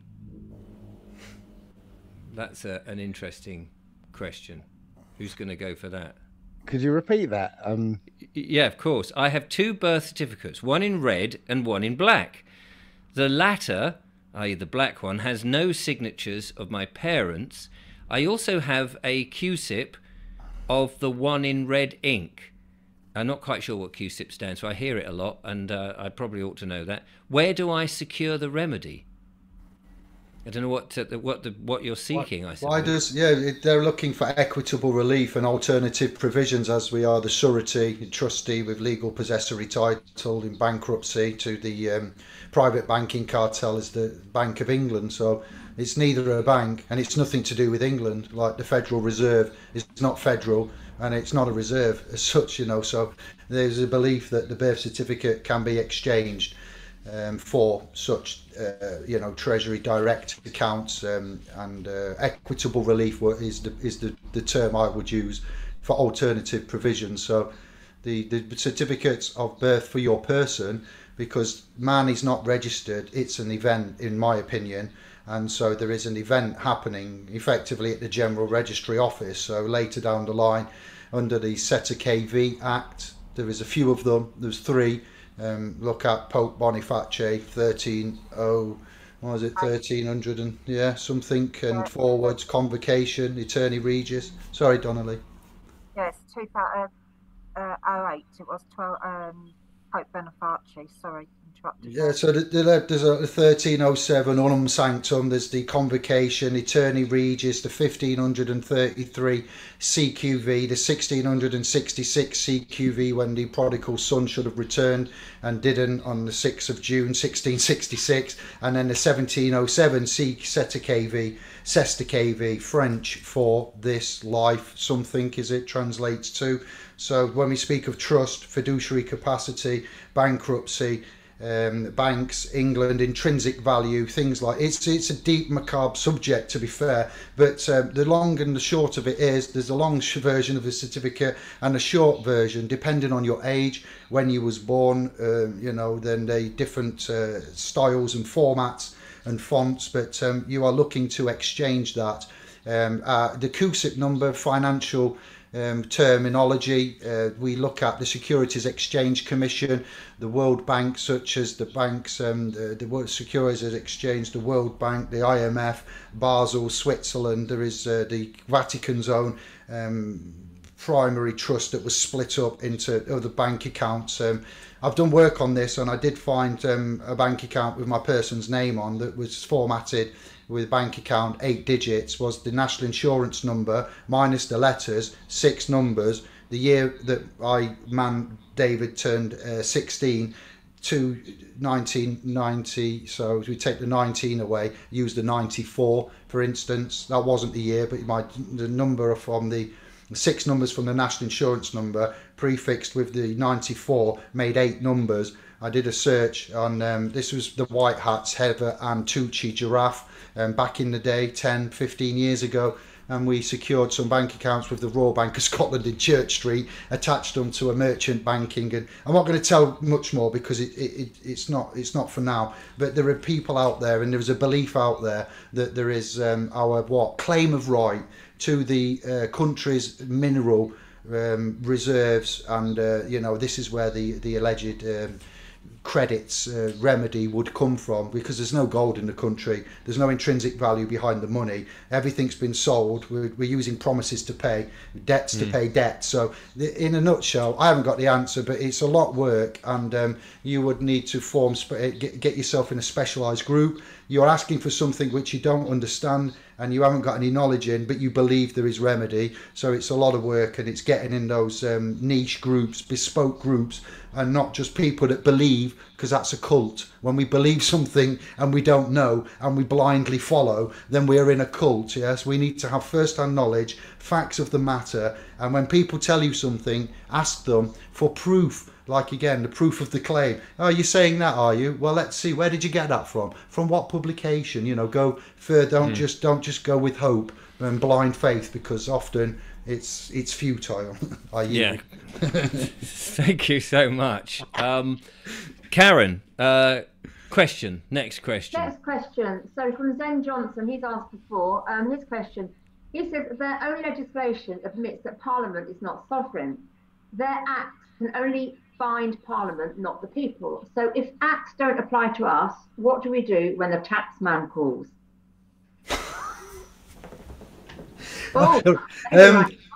So in Matthew there is teachings of a trust, and to do with Jesus changing the names has just been written in the chat there as well. So there's, when we say the Bible is a biblical book it's a commercial book of remedy, somewhere in Matthew, if you search it, use the key search words Jesus, fish, gold coin, Matthew, and you'll see there is connotations of payment being given for tax to the taxman. It's got the taxman in it, it's incredible. The same words that are used then are still used now. I thought certain words were just modern words, but Jesus getting angry when he found the money changers in the church and had to kick them out. Not many times, that this. Oh, you've switched yourself onto mute by mistake.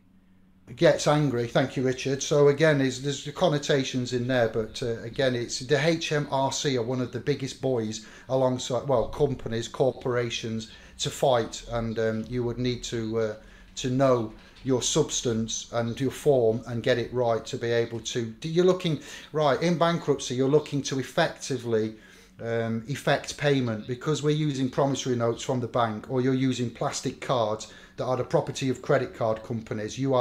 It's a Bailey-Baylor relationship. Bailey relationship, Baylor in trust terms again, which to do with property and rights and credits and promises. Research Professor Richard Werner, but it's a W, but it's German, so it's Werner, Werner.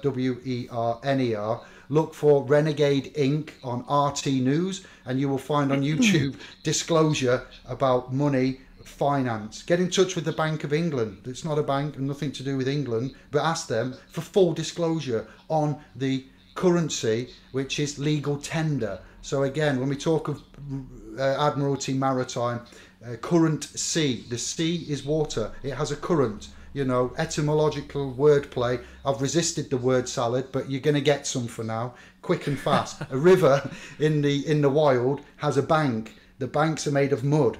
The water flows with the direction of the banks. The banks control the flow of the currency. So it sounds macabre and weird. Let's have some entertainment, feeling under pressure a little bit, but you need to know your stuff, and you need to be prepared to fight and hold them to account. And these are the ways that these institutions are set up. It didn't happen overnight. And as the British Empire and Constitution demised and countries got their independence and people asked for their money back, gold back, when you borrow money, you have to pay it back. But if you've got nothing to pay it back with, then this perpetual debt system we're in, it's us, that's our sweat equity, which then, is the value as such. So I'll yield there. Perhaps Dave's going to go on.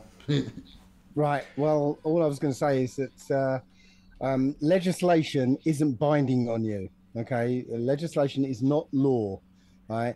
It has no effect on you unless you agree to it. Okay. Which is why every time, that somebody wants to sort of bring a charge against you, they will ask you to agree to it. You might not recognize it as them asking you to agree to it, but a lot of people have already know this. But you know, when a policeman stops you and says, "I'm going to charge you for doing 50 and a 30," do you understand?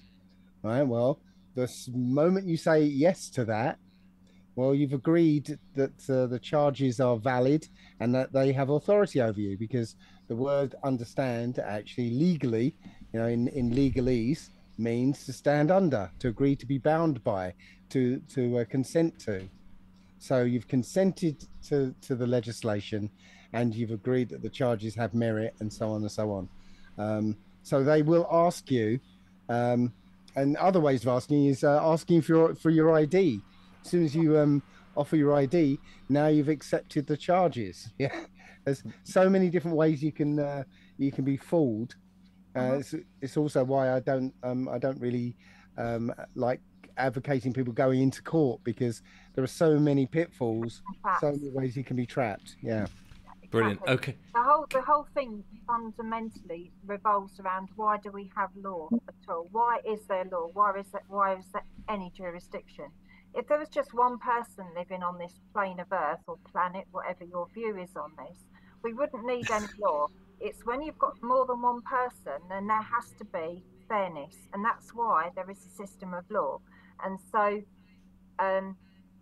the initial, when Dave talks about the Bible being a book of commerce, the 10 Commandments set out the first laws, the first the first set of rules that we're all to live by. And then if you look at the New Testament, they were then condensed into, like, fundamentally Jesus came in with the new covenant, which was that you love God with all your heart, and you love your neighbours as if it was yourself, which is really the basis of the first 10 commandments. So when God created these 10 rules for us to all live by, they can then be furthermore condensed into do no harm, loss or injury. But there's a really interesting thing about the difference between law and the spirit of law. And again, I'll bring it back to the Bible, because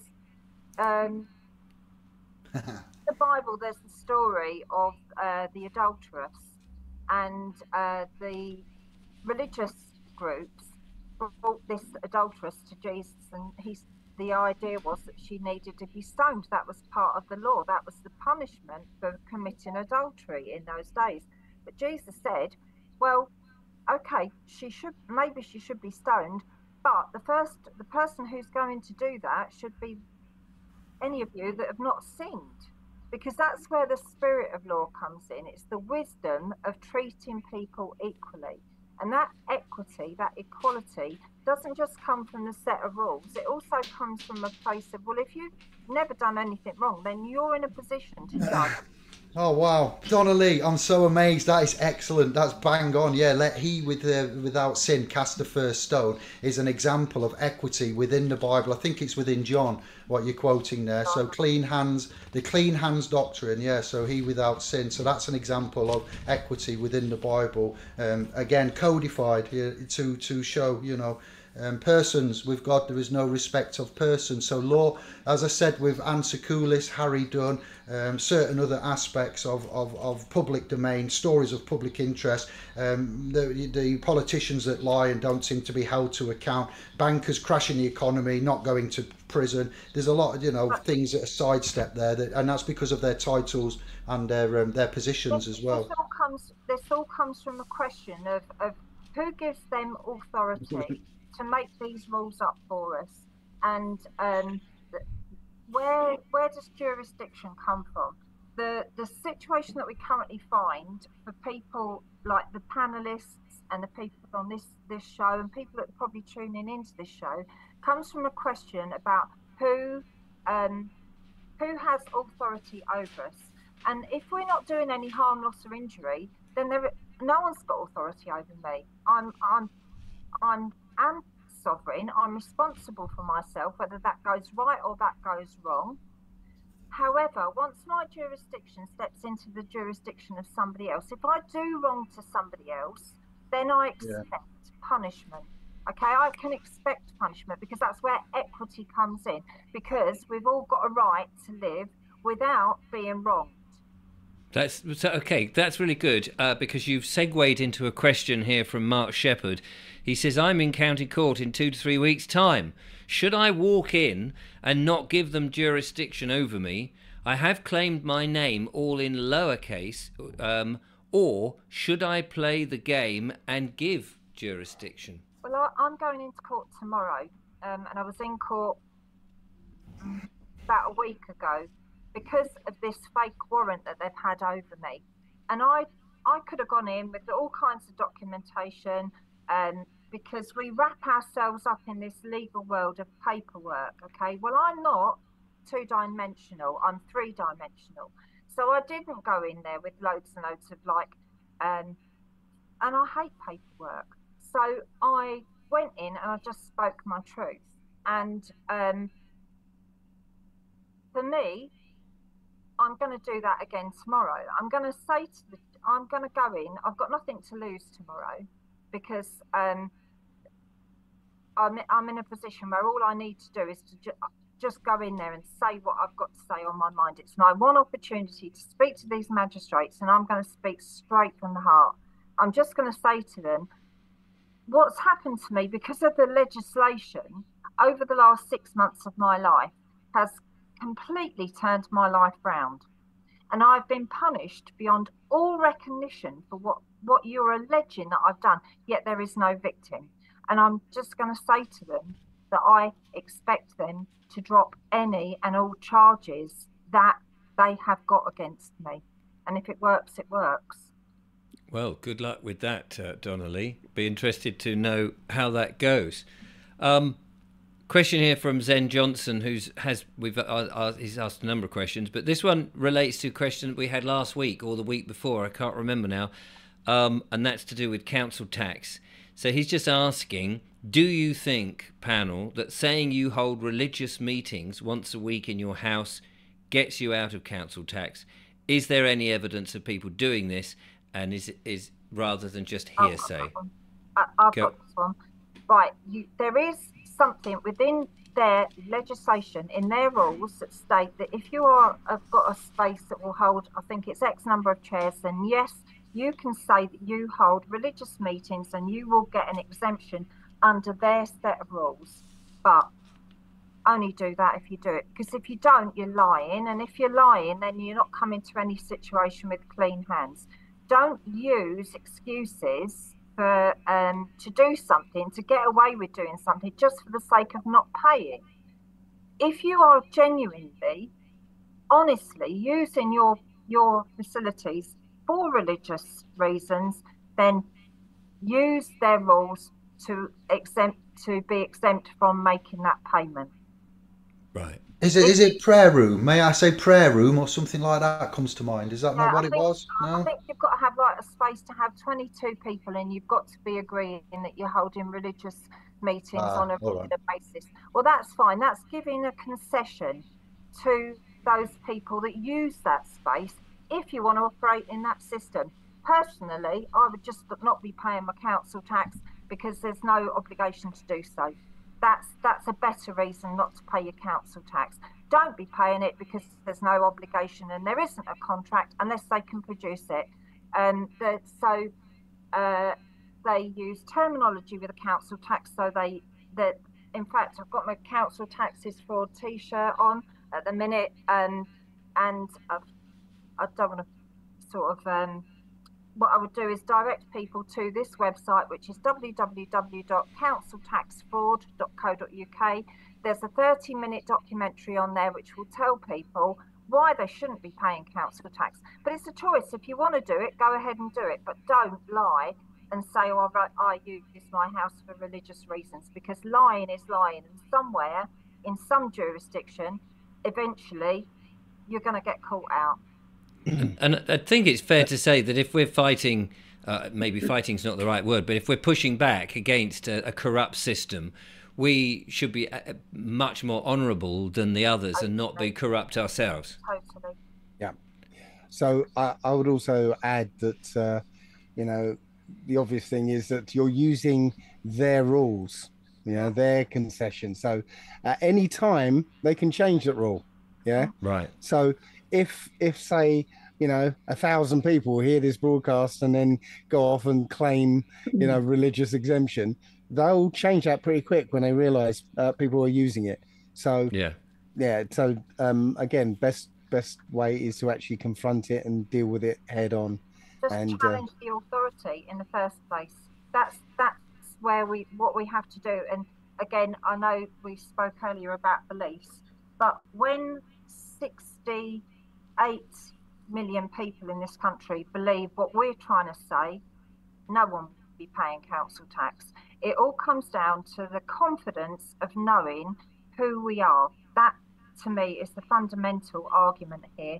When you know that you've got unalienable, God-given rights, then when someone comes to impinge on those rights, the question is, what jurisdiction have you got over me? What authority have you got to exert your will over me? This is really interesting. And let me just away from the chat for a second, and ask the panel, each of you, because you're doing all of this and you're advising people, and you come here on the show, etc. Do you think that any other time there have been so much interest in this information than at the moment? I would say there was a time when there was a lot more interest.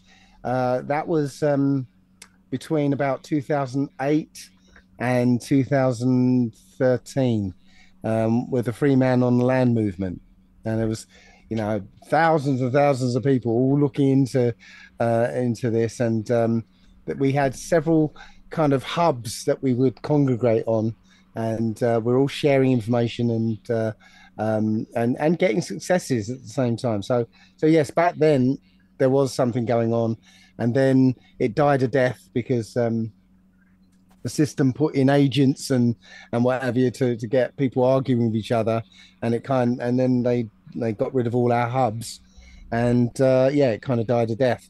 But it never went away. But in the background, people kind of were evolving the way we kind of handle these things, and as soon as this COVID business and whatever came along, and people started to realize that we were being trapped by law, and it's basically made a comeback, should we say. And do you think that they can close it down again? Well, they can't close it down because essentially we're using their system against themselves. Right? Before we were, during the Free Man on the Land thing, we were saying common law, we're standing under common law, and they were ignoring us essentially. But our bread and butter back then was the conditional acceptance. So now we've honed it to the point where we're using their legislation against them, and they end up in a bind where they can't literally, they get tied up with their own legislation and they can't get out of it. I know someone said a few weeks ago, people have asked this question and said, "Oh, well, you're one of those free men on the land," and it's like, well, what do you mean we're a free man on the land? Isn't everybody free? Isn't that how you're born? You're born free. Why should we justify why we're free? What we are seeing is a system, the whole money, religion and politics thing is just an illusion. And we put our energy into these things. We feed that beast. And we're in a system where the system is getting greedier, it's getting more power hungry, and it's trying to take more and more control. And what we need to start looking beyond is not just what's going on in the natural, that we are in a spiritual war at the moment. And it's the spirit behind the system that we have got to fight against, the corruption and the evil. I think, I come from this as a perspective as a Christian, and everyone talks about the full armour of God. And for me, the armour of God is that we're not fighting against principalities and powers. We are fighting against darkness in, dark rulers in dark places. And where for me this fight is growing and call it a fight, but where this is growing, this movement is growing, is that more and more people are becoming conscious of this, and they are seeing the system for what it is. You mentioned, and sorry to interrupt, David. I'll come back to you in 1 second, and I just want to. Well, I'll go. No, because this will change the subject. Go ahead, David.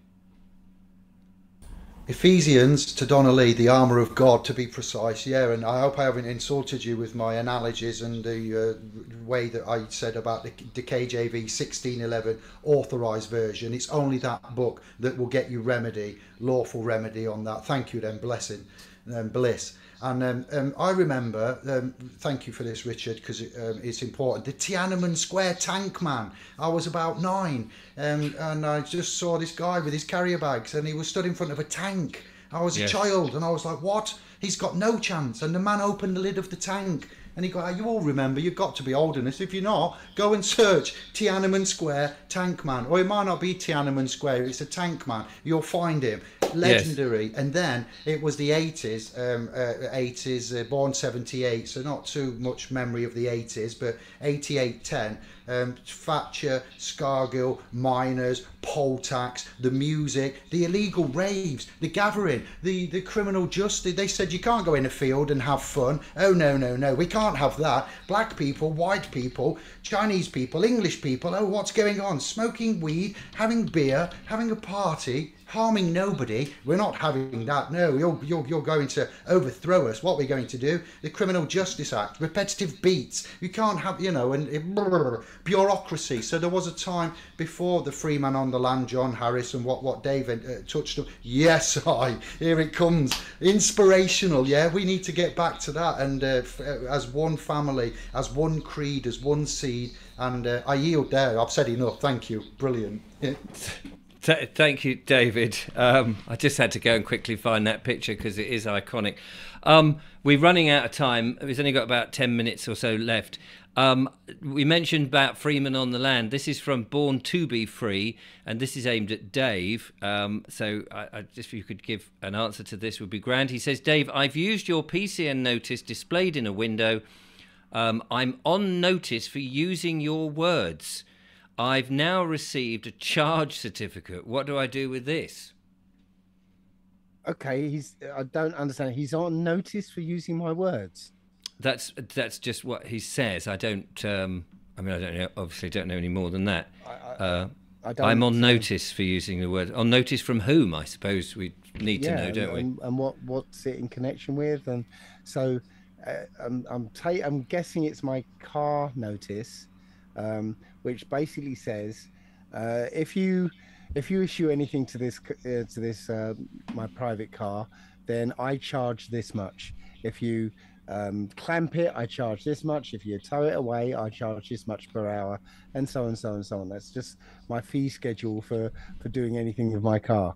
And if you get a parking ticket, for instance, right? So the parking ticket is based on this thing called an adhesion contract.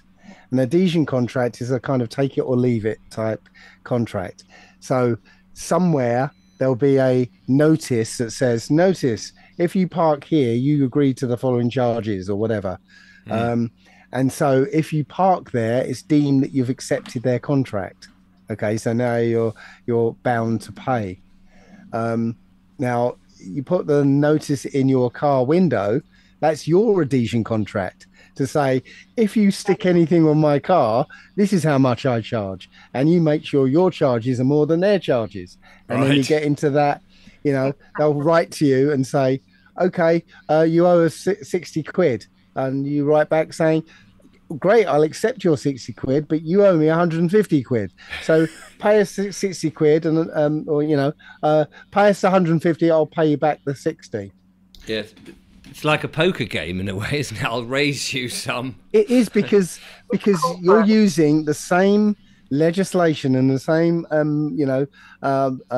contract law as them, and so they can't say, well, what you're doing is not right, because you can turn around and say, well, what you're doing is not right then. Right, exactly. Excuse me, everyone. One poignant thing to note here: notices rely upon a doctrine. There's many doctrines that the law, the secular law, the various denominations of law get their authority from, and equity.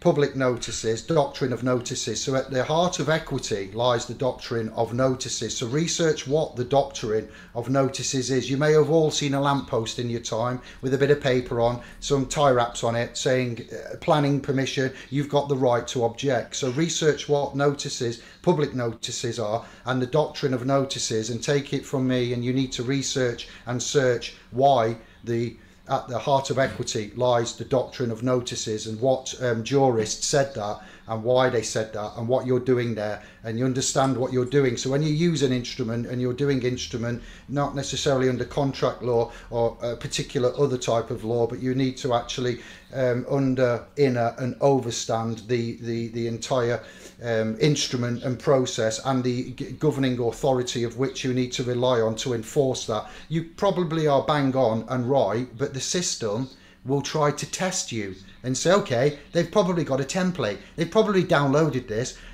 we'll try it. And they will, one of the maxims of commercial law, when I said please research the 10 maxims of commercial law and the biblical precepts next to them, he that does not assert his right is viewed as having no rights. I yield.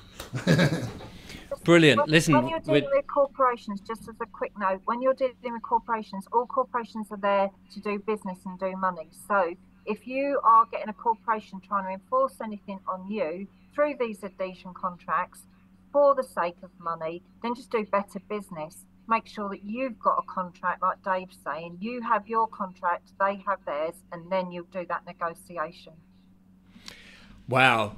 Ladies and gentlemen, we've only got 10 minutes left. Karen, it's been a really interesting evening, hasn't it? Yeah, another one. I can't believe we're week 7 into this. It's been really interesting, Richard. And I just wanted to make a point when you said, has something like this happened before? And allegedly David's saying, yeah, about freeman of the land.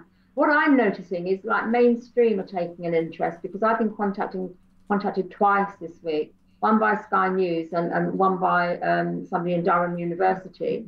And wow. They want discussions. People are obviously a little bit wary of that, because we know things can be manipulated, especially when you talk about Sky TV. But it's very interesting that the other side are taking interest in what's going on with the freedom sovereign movement. So I think that's a really important thing to mention. Can I just say something there, Karen? Again, when they get, because I've been involved in past lives where I've seen some television programs being put together, and when they show an interest, essentially that's a really good thing. But what happens is that they'll do the program, then they'll manipulate it, they'll cut it, edit it, and they'll put their view across. So if anyone's going to get involved with the mainstream media, then again, back down to the idea of doing business and contract, is that when you agree to do these interviews or programs with them, that you agree and put your own terms and conditions there before these are broadcast. You've got the opportunity to edit them before they're broadcasted out to the general public, because then you'll get to see how they portray you. Yeah. No, thank you for that, Donnelly, because also Gary Stills, who was on last week, he's actually written out a contract and said, if this goes ahead, this is what you want to have them sign beforehand. Because obviously, they can edit it, they can make us look like idiots, conspiracy theorists and stuff like that. And whether I go ahead, I will with the Durham University one. Sky TV, I don't know, because we know who owns Sky. But I'm just happy that they are interested. If it's genuine, it might not be. Question everything. It's not genuine, because they will want to spin it as you being mentally ill or needing something in your life to believe in, and being a conspiracy theorist. That's because of the interest and the level of people using this now. Because I think it's Birmingham that's now, they're all bankrupt because nobody's paying council tax. Yeah. Because of the level of people using this, they now have to put on the mainstream some way to debunk it, some way to warn people off. You know, they'll probably roll out somebody who's gone to prison, or they'll get an actor to pretend that they did this and they ended up going to prison, so that they'll frighten the muggles from looking at it. I would certainly back what Dave said there, because I mean, I used to have a children's television program back in the past and was involved with TV, and I can absolutely tell you 100%. They will spin it, as Dave said. I was contacted some years ago now by a Channel 4 program because I used to do juggling and unicycling and lie on a bed of nails, and they wanted to get some old acts who had been at the top of their game years and years ago, and they contacted me, and it was a ridicule show, and they wanted to show contortionists and people like that and show them how they are now so that they could ridicule them. I just told them where to go. I said, no thanks whatsoever. I mean, it was ridiculous. But that's mainstream television. I wouldn't touch it with a barge pole.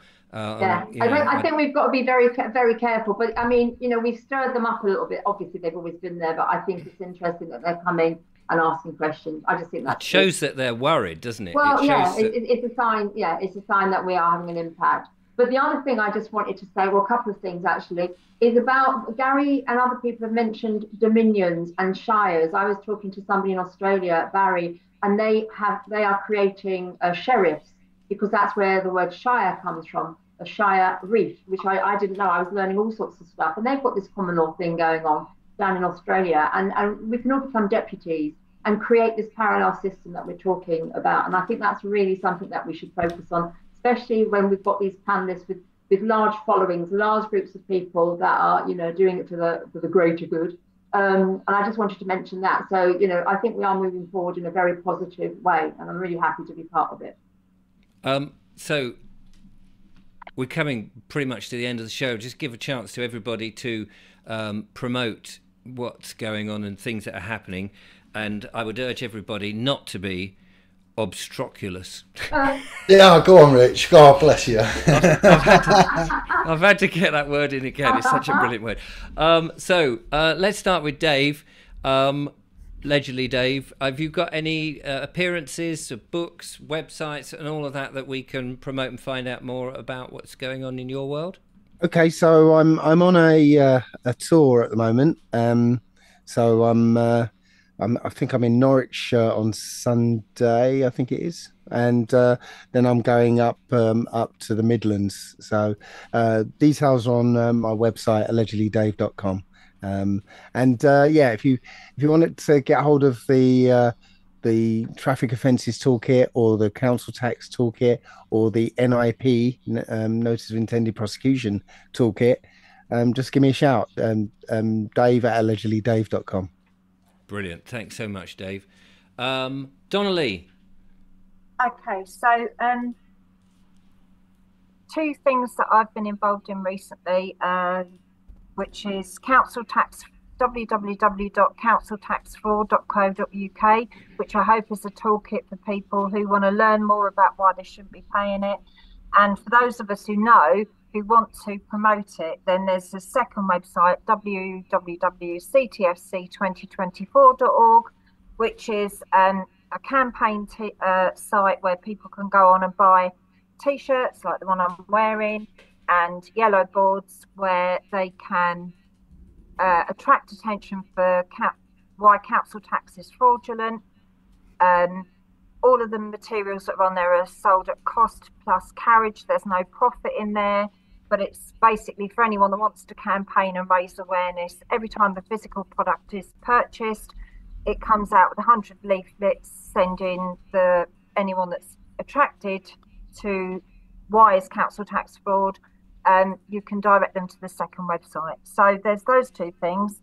And just one final point, and I said this to you, Karen and Richard, before I came on, that I sat last night and worked out, this is a piece of paper, it's 210 millimetres by 297 millimetres. And if that was to represent the whole of our population in the United Kingdom, that little dot there represents the size of government.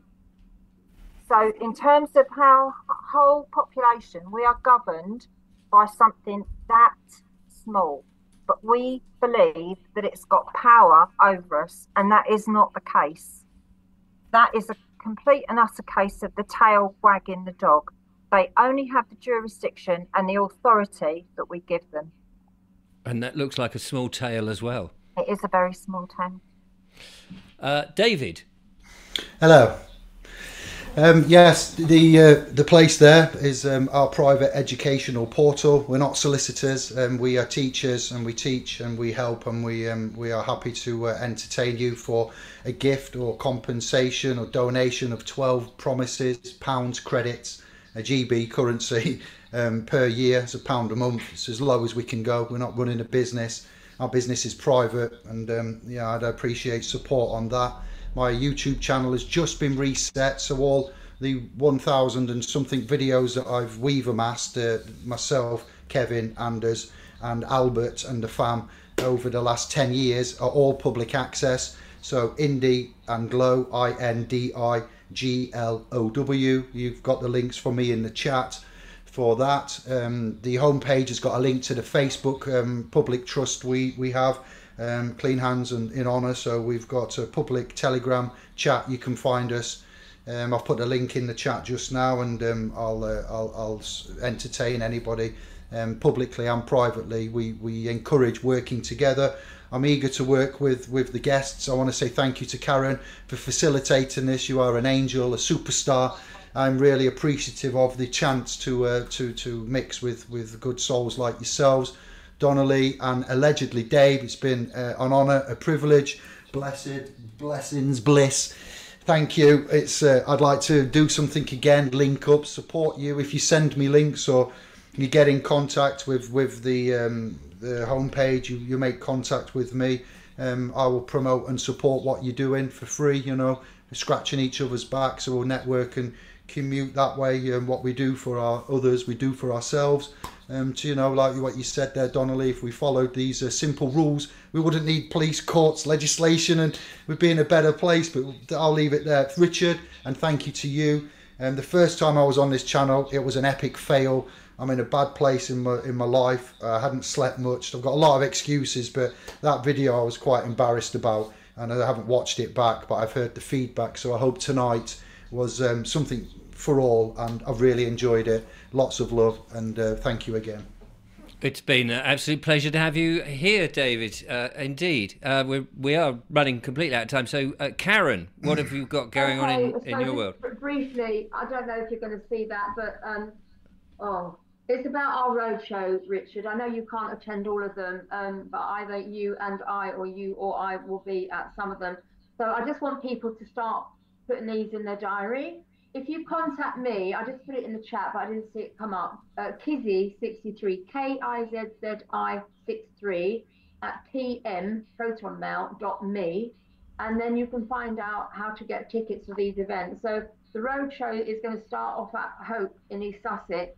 That's on the 9th of June, and so far we'll have Tony Rose, Chris Coverdale, David Edelman, and some others. I've yet to fill that one. And then we're going to move over to Glastonbury. Eli's got something going there on the 26th of May. He's got Pete the Hat, David Edelman again, Martin Geddes and Dean of Buxton. Then we're heading up north, and we've got the one that Dean has done here. So on the 23rd of June in Buxton, the venue to be confirmed nearer the time. Richard's coming to that, and I'll be there. And then we will also have Callie Spell, David Edelman, Sovereign Pete and Dean from Buxton. And then the last one on the 21st of July in Hull. We've got allegedly Dave, Gary Steels, Pete Wilson, Sovereign Pete, Callie Spell, so a whole bunch. So get in touch with me if you want tickets, you want further information.